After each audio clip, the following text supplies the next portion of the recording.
This is Bucks and Tickets NI in association with that prize guy. We're here at the Devonish. We're just after the main event for Fresh Blood. Today we're joining Mr. Main Event Jack O'Neill. Apologies in advance of it, but I can hear the hoovering. But the staff here in the Devonish are looking forward to get out home and enjoying the rest of the weekend. But Jack, first main event, first six rounder. Tell me obviously your thoughts, obviously afterwards before we break down the fight in itself. Unbelievable. Some experience headlining the Devonish in my fifth fight. Sold some amount of tickets, the noise out there was unbelievable. Probably maybe even the noisiest crowd, obviously because it's a smaller venue, you hear a lot more, but couldn't ask better than that. Unbelievable. You've been here and obviously watched other people fighting. Was it completely different then? Did it completely blow your mind then, obviously, when you've seen that experience yourself when you're inside the ring? No, 100%. Even just at certain points, yeah, you know myself, I play up there a wee bit too. But even just in there, sometimes you're just zoned in, but then you hear a big massive roar. It kind of gives you a reminder of like what you're in there to do. Obviously I'm in there to win and look good, but it reminded me like let's put on a flipping performance reading and give everyone who bought a ticket out of hard-earned money a good show. Jake Pollard, obviously you fought him in his debut. Like sometimes when you fight someone again, it's completely different. Like I'd probably say the height difference probably doesn't help you. You know, I've seen Jake obviously quite a few times in the past and he could be hurt to the body. Wasn't probably the later in the fight that he sort of opened up and let you sort of get to the body, but awkward sort of opponent in a way. Like Jake's very good in himself, like he's hardly been stopped. But how did you assess sort of fighting him again? Did you learn things from the first time you fought him? Yeah, 100%. Like obviously a couple of things went on in the background. Probably would have loved a bit more of a step up, but listen, like you said, he's tough, he's game. I think the legs of tonight to get myself a wee bit more up for it, I was kind of putting a wee bit more pressure on myself, like your main event, you need to do this, you need to do that, just to get a wee bit more nerves. Nerves are good, obviously, you don't let them get to you, but like you said, sometimes you're trying to sit in there with him, but he's either too close to you or the head's coming in and you know, he's throwing wild and stuff, where someone a wee bit maybe better and stuff is going to sit there with you and take a couple more punches. But no, listen, I had a good performance, he's tough, he's game, and you know, he's a wee bit of a showman too, so hopefully we entertain the crowd anyway.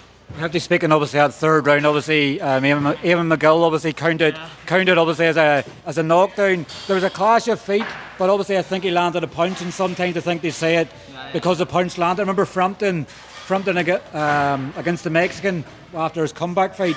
Remember he could drop like a flash knockdown, but it's one of them things. I guess you've experienced it now, and you go, you've had a cut in the fight, you've been dropped in the fight now, even though you weren't hurt. But probably the only annoying part of the night was obviously the knockdown. 100%. Me and Ray couldn't stop joking about it in the change room here, but listen, like you said, as a referee standpoint, yes, it's a knockdown, but yeah, I completely stood my foot. I didn't even know he actually hit me. It just felt like it sort of went over because he was on my foot. But listen, yeah, it is what it is. As soon as you get back to the corner, Ray was like, just don't let that get to you. Don't try and go all guns blazing like you have to. So, like you said, again, a bit of a learning experience. Yeah, but listen, I keep my head in there anyway. Like it's very easy. You can get carried away, especially with the amount of people sold tickets to. I'm sure I'll get absolutely tortured about it tonight, but sure, that's part of the game, isn't it? That's your first six rounder done. You're now eligible for titles. Obviously, you know, I know this is only coming up now in a couple of days since you made your debut, so you're in no rush at this stage to sort of look at titles. You know, what's in your thought process? I guess you would fight anyone, anywhere, anytime, but like, what's the team sort of thought process? Do you want to do a couple of six rounders before you push into like Celtic Honours? To be honest with you, I honestly don't even think too much about it. I just leave it to them boys. But like I said before, the Celtic and all, it doesn't really interest me. It's never something that went, fuck me, I'd love to be Irish champion. Not disrespecting anyone that has aspirations, but I've always sort of dreamed a wee bit higher. But listen, if anything comes up, it comes up. But listen, to whatever Mark puts in front of me, like, I take it and that's it. Like, I think on the night, if everything goes for me, I perform well, I don't think there's anyone that can beat me. So yeah, but maybe an R6 rounder, go for 8, and then you just want to slowly progress. Obviously I would want a better opponent than that, but let's not speak too much on it. But a lot of stuff happened in the background there where maybe that's why I took an easier fight. But yeah, it should have been an easy, bit of a more step up of an opponent. But again, no disrespect to Jake Pollard because he gave it to me tonight. 6 weeks' time, Crocker Donovan 2 in Windsor Park. Are you going to get on the card? Like, I know you sold quite a lot of tickets the last time. There's so many people's names that are in for it. I think we're waiting on the 6 numbers come out from Camelot tomorrow for the lottery to see who else is on it. But how's it looking for you yourself? Is it potentially being on the card? And if not, are you going to stay ready in case an opportunity comes up? Listen, again, I leave that all in the management team. Obviously, I just don't want to speak too much on it. But obviously, it would be an amazing opportunity. 6 weeks away, I'm already in shape.